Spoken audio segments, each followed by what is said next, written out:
Kapal bekas Perang Dunia Kedua yang telah lama menghilang kini tiba-tiba muncul lagi. Pria ini melihat kapal itu dan terus berjalan di atas tumpukan salju. Ini adalah kota Barrow yang ada di Alaska. Karena lokasinya yang istimewa, setiap tahun mereka akan mengalami musim dingin dan malam panjang selama 30 hari. Hari ini adalah hari terakhir matahari bersinar di kota Barrow. Semua anjing yang ada di sana mati terbunuh. Seseorang telah memutuskan tali komunikasi Telkom dengan sengaja. Saat itu, polisi bernama Eden belum sadar akan apapun. Gus yang bekerja di kantor Telkom pergi memeriksa keluar, tapi dia malah diserang oleh makhluk asing. Sedangkan di kafe, pria misterius yang ada di awal film tadi malah membuat keributan di sini. Eden pun datang dan memenjarakannya. Tapi pria itu malah berkata, "They're coming." Who are they? Setelah itu, listrik di kota Barrow pun padam.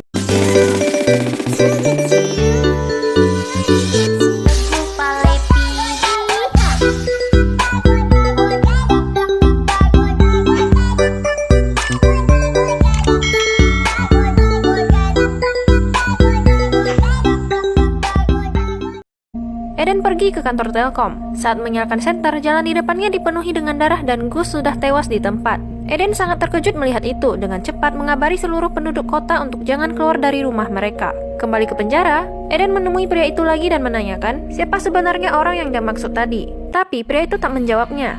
Dia terus tertawa sambil mengucapkan kata yang aneh berulang-ulang kali. "Kalian semua akan mati malam ini juga." Tak ada cara lain, Eden menyuruh ibu dan adiknya untuk terus memantau pria itu. Dia dan istrinya, Stella, akan keluar untuk memeriksa. Tapi di tengah perjalanan, tiba-tiba ada sesuatu yang naik ke atap mobil mereka. Eden pun menembak makhluk itu dengan pistol, tapi dia malah meraung seperti binatang buas. Dan akhirnya mereka berdua berhasil menjatuhkan makhluk itu. Saat kembali ke penjara, seluruh tembok sudah dipenuhi dengan darah, dan pria itu masih tetap di sana dalam keadaan terborgol.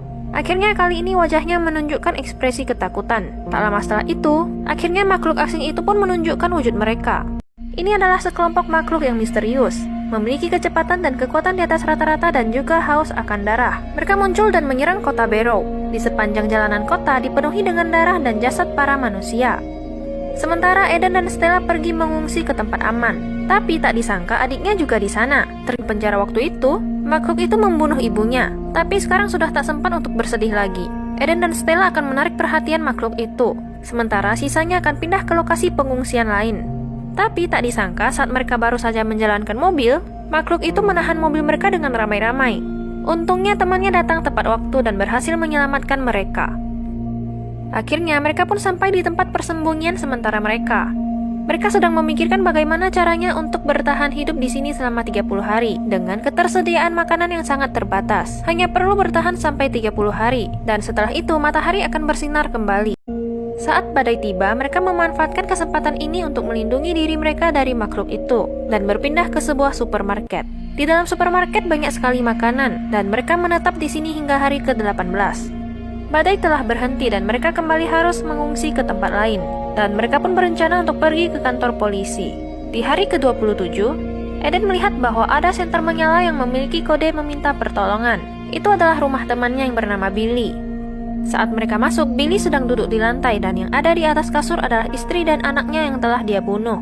Dia berencana akan bunuh diri, tapi sekarang dia malah kehilangan keberaniannya. Lalu mereka pun membawa Billy untuk ikut dengan mereka dan bersembunyi di bawah mobil. Tubuh gadis kecil ini dilumuri dengan darah dan dia berjalan sendirian. Stella berencana ingin menolongnya, lagi pula anak itu hanya sendirian. Saat Stella menarik anak itu, makhluk misterius itu langsung muncul dan berjalan ke arahnya. Sekali lagi, Eden berusaha untuk mengalihkan perhatiannya dan menyuruh istrinya untuk cepat pergi. Dengan bodohnya, Billy langsung bergegas dan kabur duluan karena dia takut akan mati. Sayangnya, dirinya yang kabur ini berhasil diikuti oleh makhluk itu. Saat dia merasa dirinya sudah aman, saat itu juga makhluk itu muncul. Eden yang mendengar keributan langsung datang untuk menghabisi makhluk itu sekaligus Billy yang telah terinfeksi. Sedangkan Stella dan anak kecil itu masih berada di bawah mobil. Dia memberi kabar kepada Eden bahwa dia baik-baik saja.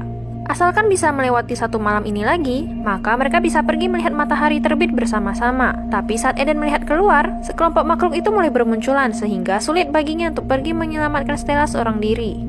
Tak lama setelah itu, makhluk itu mulai menumpahkan oli di mana-mana dan membakar kota itu. Asap kebakaran itu membuat Stella sulit bernafas dan semakin melemah. Eden tak bisa menunggu lagi, dia harus segera pergi menyelamatkan Stella. Dia mencari sebuah suntikan dan mulai mengambil darah orang yang telah terinfeksi. Kemudian menyuntikkan pada dirinya sendiri. Dia akan menggunakan kekuatan mereka untuk melawan para makhluk itu dan menolong istrinya.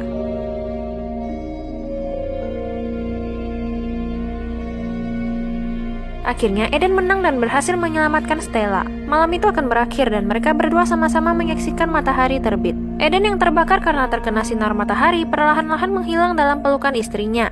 Dan film pun berakhir.